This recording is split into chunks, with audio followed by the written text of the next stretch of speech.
Hello everyone. In this episode we're going to continue our study of poverty, inequality, and development. And at this stage we're looking at a social welfare function W, which depends upon not just average income as it did when we studied problems of economic growth, but also on inequality of that income as well as poverty, extreme poverty within that income distribution. We'll go beyond this in future episodes to consider other elements, including education and health once again.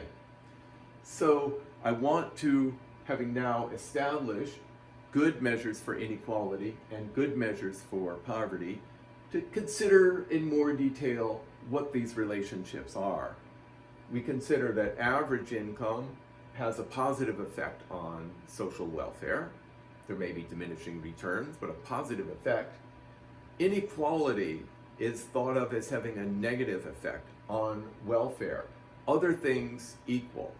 I want to talk a bit about what those arguments and ideas are, what they're getting at, and also to look a little bit at the question about how much trade-off actually there is between reducing at least extreme inequality and opportunities for growth. Then I want to do something similar for poverty. I don't think that there's much doubt or debate about the idea that extreme poverty is bad for our society's view of itself in terms of our social welfare, and certainly for the welfare of those who are living in poverty. But I want to also spend a moment looking at this question about whether poverty reduction itself might not just cost income in the sense of having to redistribute income to raise the incomes of the poor, but might actually also contribute to economic growth, at least in the longer term. So that's the roadmap of what we'll do in this episode. So let's look at what's so harmful about extreme inequality anyway. So there's three factors. The first one is that indeed extreme inequality in income can lead to economic inefficiency. So it's not the so-called great trade-off all the time between equity and efficiency, or equity and growth. First of all, when there's more inequality, when there's more dispersion in income, this means that more people are below a threshold to be able to do certain things, clearly reduces their capabilities to function. For example, a smaller fraction of the population has the income or underlying wealth necessary to get credit. So being able to get a loan is extremely important from the point of view of building economic efficiency. If you have an idea that for a business that could be an effective one that could contribute to economic growth, but you're unable to get a loan because your income is too low or your wealth is too low, that slows the opportunities for future economic growth and development. Similarly, if you can't get a loan for your children to go to school, or for yourself to go to school, or training for that matter, this slows down opportunities for productivity, including in cases where there's some complementarity among skills in people in the economy, but even more generally just for individual work.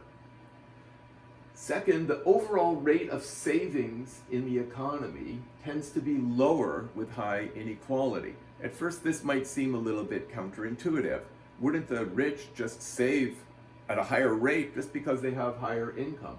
It turns out that the highest rate of marginal savings is typically found among the middle class rather than the upper class. That is to say, the middle class, having some extra income, has more reason to want to save it, to build wealth for the future, for retirement. Especially if we think about savings also as representing investments in human capital, even health at lower income levels, but certainly with respect to education, to some extent building up your house value. All of these things, in addition to financial savings, suggest that if you just think about on the margin an extra dollar, if it goes to the middle class or if it goes to the high income groups, what can you think about in terms of what the data will tell us on impact on overall savings? It tends to be high among the middle class. In fact, it tends to be higher than you might guess among the lower income people, again, especially if you take into account that some of their spending on health and education at their level really represents a kind of investment, and we have the savings investment identity to think about. Even the poor don't live without any savings. So it's more complicated than one might guess. Second, inequality can lead to inefficient asset allocation. So, for example, an overemphasis on higher education at the expense of quality universal primary education. Part of this is because the rich have the means to spend more on university education, but more importantly, more foundationally, the rich tend to have high levels of political power. The greater the level of inequality, the greater the highest income people tend to have a big influence on political decisions. If you're making political decisions in a self-interested way, then you're likely to want to have money spent on higher education that your children are likely to attend, rather than something else, such as primary education. Next, high inequality of land ownership is inefficient because the most efficient scales for farming are, for the most part, with exceptions, family farming and also medium-sized farms in which you hire a few workers. And we already came across this idea in looking at economic history, comparing North America with South America, Latin America, and the Caribbean. So taking all these things together, the result can be a lower average income and a lower rate of economic growth when inequality is high, past a certain point. It's not at all saying that any inequality causes the problem. Somewhere there's a threshold, extreme inequality, where these things become more of a problem. So these factors often in turn lead to additional inequality. Inequality feeds on itself. So extreme disparities also undermine social stability and solidarity. Here we go back to the social capital that's so important. So high inequality, as I was suggesting and getting at in an initial way, tends to strengthen political power of the very rich, and so then it concentrates economic and social bargaining power among the very rich. And high inequality facilitates rent seeking. That is to say, it leads those with high incomes more opportunity, more power to turn government spending in the direction of what would benefit them, rather than what would benefit perhaps the society overall. And the final point, and this is actually significant, extreme inequality is generally viewed as unfair, and that has to be taken into account in an assessment of social welfare.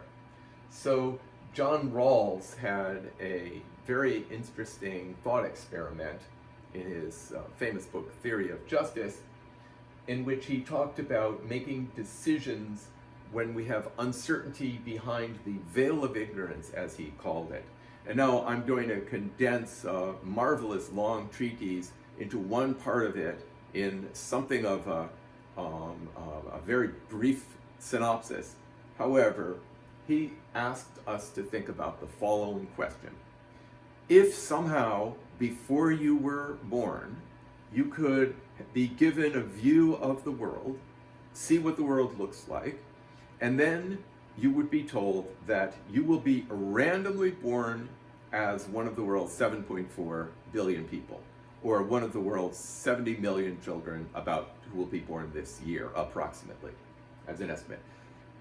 He asked, with this situation, if you had the ability to vote for there being more inequality, about the same amount of inequality, or less inequality, before you're randomly born into the world, which would you vote for?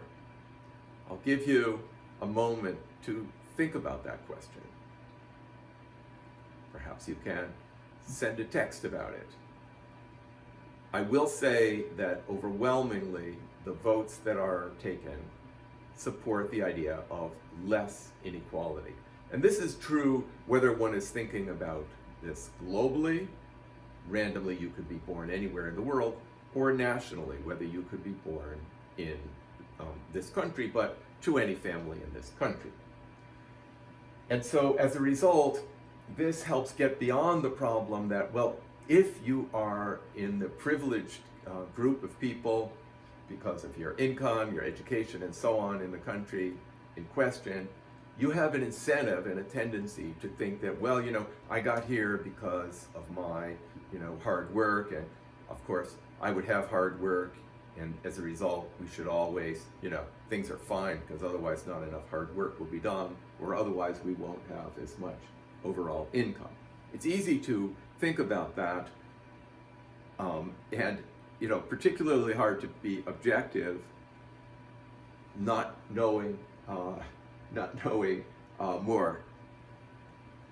Here, behind the veil of ignorance, there's a chance to have people think about how they would vote in a way that reveals something about the underlying social welfare. And so I think this is important also to consider when we understand that much of the income distribution disparities that we see have much to do with luck. It's lucky what family you're born in, and how much you inherit, and how much your parents can send you to school. It is luck also whether you're born with the ability to direct a ball that hits your head at high speed into a net, or to pick up a stick and somehow meet a rapidly closing in small ball a far and high distance over a fence. Hard work matters, of course. People work hard because they have an incentive, and people start with some randomly given factors that tells them whether or not they have this kind of opportunity, whether it's in the sports field or anything else. So much of inequality is really driven by random factors, by luck. This is not even beginning to examine the outcome that much success in business, of course, it has to do with hard work. A lot of it has to do with luck also. The veil of ignorance helps us get at that. So that's some of the idea. So now let me turn attention to the idea of poverty reduction. Well, poverty reduction, it's fairly clear, I think, to most people, raises welfare in the society overall.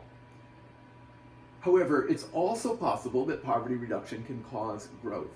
If you have inclusive growth that causes poverty reduction directly and indirectly, that's good.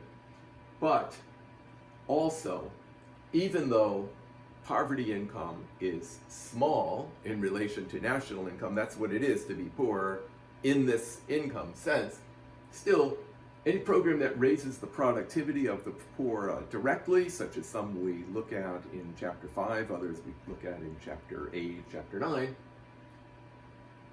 can contribute directly to growth, such as programs for smallholder farmers raising agricultural productivity and hence incomes. Of course, it's small income increments, but that's significant. Also, poorer health, nutrition, and education, other dimensions of poverty, which we will get to separately, but that are also influenced by the ability of people to spend money on these things. It also lowers economic productivity of people living in poverty, and by lowering productivity, once again, it leads to slower growth, directly or indirectly. And once again, just as with the case of inequality, when more are pushed to the lower part of the income distribution schedule, the poor often lack access to credit, or at least more than minimal access, or very high interest rate access. Again, this leads to loss of opportunities for entrepreneurship that ends up benefiting society, less ability to send children of theirs to school, even to high school, for example. And this also limits the ability of the economy to grow because there's a smaller skilled labor force. And finally, we're going to see when we look at Chapter 6 in population and development, there's high incentives for those living in poverty to have large numbers of children for several reasons, but very importantly as a source of old age financial security. So higher incomes for the poor raises demands finally for locally produced goods. Rather than spending your income on luxury imports, you have more demand for work and production that is, within the areas of lower income in the economy, geographically also within the country, and the result is higher growth of income because of this spillover, because of the purchases of products and services of others. And so, last point, it's also true that social exclusion, injustice, it's associated with poverty. We think of this as a welfare problem in itself, but it also is likely to cause economic stagnation in the long run. And so political and social reform that's needed to overcome constraints on access to basic resources, land and water, other resources, when you have your livelihoods based upon these opportunities, this is essential if we want to raise the productivity and hence the incomes of the poor.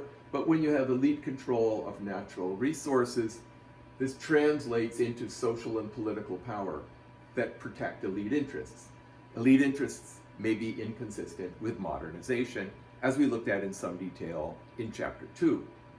When there's an inadequate, overly limited, disproportionately small voice for the poor, who know their own public goods needs, this is going to have a negative impact on social welfare in terms of what's provided, and ultimately on economic growth, likely, if the poor are more familiar with additional spending, would be well spent on water availability, or would it be spent on agricultural infrastructure or on roads to the markets? And so the poor can also be susceptible or coercible, as I say, to participate in civil conflict. And that ultimately has negative effects on social welfare, obviously, and we'll look at conflict in detail later in the course, but also on the possibilities for growth. And among other benefits, improved social justice as a result of some of these factors can indeed contribute to growth. You can think of that as an indirect benefit in addition to the direct social welfare benefit of reducing exclusion and injustice. But again, it's not always this trade-off that's imagined between things that are thought of as nice, like poverty reduction, like reducing injustice, like reducing extreme inequality and growth. In fact, at least by some point, these things can be complements and work together.